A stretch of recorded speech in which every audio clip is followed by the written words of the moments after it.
Chile se ubicó en el lugar 27 del ranking mundial de la felicidad. Esta medición, confeccionada por la ONU, consideró indicadores como el Producto Interno Bruto, además de la esperanza y la calidad de vida de sus ciudadanos. La lista fue liderada por Suiza, Islandia y Dinamarca, mientras que en la parte baja quedaron Togo, Burundi y Siria. Queremos conversar más de ese sondeo.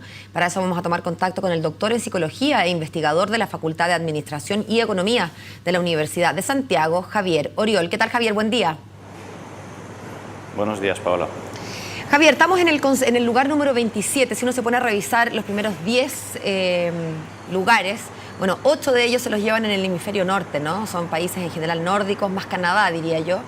Y luego en el lugar 9 y 10 recién aparece alguien en nuestro hemisferio, Australia y Nueva Zelanda. ¿Cómo ha ido aumentando o disminuyendo el lugar de Sudamérica en este ranking mundial? Bueno, en primer lugar, cabe destacar que aquellos países que tienen un sistema de protección social, digamos, más amplio, son aquellos que normalmente puntúan más alto siempre en estos índices de felicidad.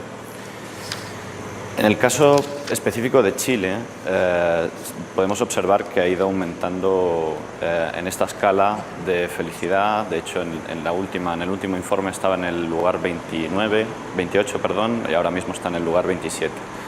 A ver, yo creo que es importante que existan índices de felicidad que nos puedan indicar un poco cuál es el bienestar subjetivo de la población en diferentes países, pero también hay que destacar, y esa es un poco la función que tiene nuestro centro de investigación que se ubica dentro de la USACH, donde vamos a trabajar diferentes estudios e investigaciones sobre bienestar. Hay que destacar que es importante realizar estudios en diferentes sectores de población, y hay que realizar estudios también teniendo en cuenta otros factores. Es decir, está bien tener un índice global de bienestar o de felicidad, pero al mismo tiempo es importante hacer estudios dentro del propio país para observar qué pasa con la felicidad, por ejemplo, en aquellos sectores más vulnerables o, por ejemplo, con aquella población invisible que nosotros llamamos, que serían los niños, niñas y adolescentes que están en el sistema de protección. Javier, hay un tema ahí a propósito de poblaciones más vulnerables que tiene mucha relevancia, sobre todo en países como el nuestro, en que la desigualdad es un gran tema. Me imagino que la manera en que se toma la muestra es mucho más importante en Chile, por ejemplo, donde hay tanta desigualdad, versus países nórdicos, donde los índices de desigualdad son menores y por lo tanto las muestras son por definición más homogéneas. ¿Cómo se hace en Chile, donde hay, insisto, tantos niveles de desigualdad y la desigualdad es tan enorme, para que la muestra tenga significancia? Efectivamente, por eso a eso me refería, es decir, al final este índice de la felicidad intenta hacer un muestreo global de la población, pero hemos observado que dentro de Chile, por ejemplo, es muy diferente el índice de bienestar subjetivo teniendo en cuenta la región. O lo mismo sucede, como decía antes, con sectores de población como la infancia y adolescencia que está en el sistema de protección. Cuando digo sistema de protección me refiero viviendo en residencias o en acogimiento familiar.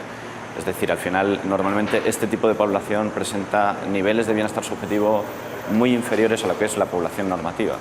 Por lo tanto, estos grandes niveles de desigualdad que existen en Chile implican que este índice de bienestar subjetivo cambie dependiendo de la región e, insisto, dependiendo de las edades o del tipo de muestreo que nosotros hagamos.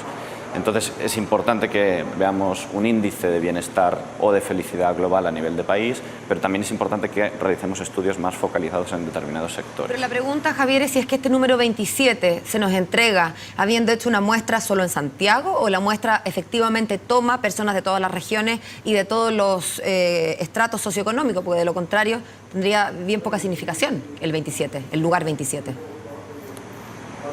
Claro, ¿Es una muestra amplia, digamos? Desconozco específicamente. Sí, yo tengo entendido que es una muestra amplia. Desconozco específicamente, porque me ha costado poder hallar datos respecto a eso, qué tipo de muestreo se realizó. Ya digo que es un tema de desconocimiento, por lo tanto no puedo opinar específicamente en eso, pero sí que insisto que los datos que existen, que tenemos, y otros estudios que se están realizando nos indican que efectivamente el nivel socioeconómico, por ejemplo, los índices de vulnerabilidad están afectando muchísimo a lo que son los índices globales de felicidad o de bienestar subjetivo. Sin embargo, hay un dato que sí me gustaría destacar de este informe, que al final este informe acaba diciendo, y es, digamos, que un dato en el que yo estoy muy de acuerdo, que, por ejemplo, lo que es el desarrollo emocional es muy importante para predecir el bienestar futuro cuando nosotros somos adultos. ¿Por qué digo que es un dato importante? Porque en Chile muchas veces nos centramos en qué pasa con las pruebas SIMSE o qué pasa con la PSU y no tenemos en cuenta todo este desarrollo del bienestar de los niños. Y al final el bienestar de los niños, el desarrollo emocional, ha demostrado ser un predictor fundamental para nuestro bienestar adulto. Y además el desarrollo emocional también correlaciona con un éxito a nivel profesional, con tener una mayor capacidad de relación interpersonal cuando eres adulto, etcétera, etcétera. Por lo tanto, yo creo que es importante que seamos conscientes de la necesidad de poder realizar estudios de bienestar subjetivo y felicidad también en los niños.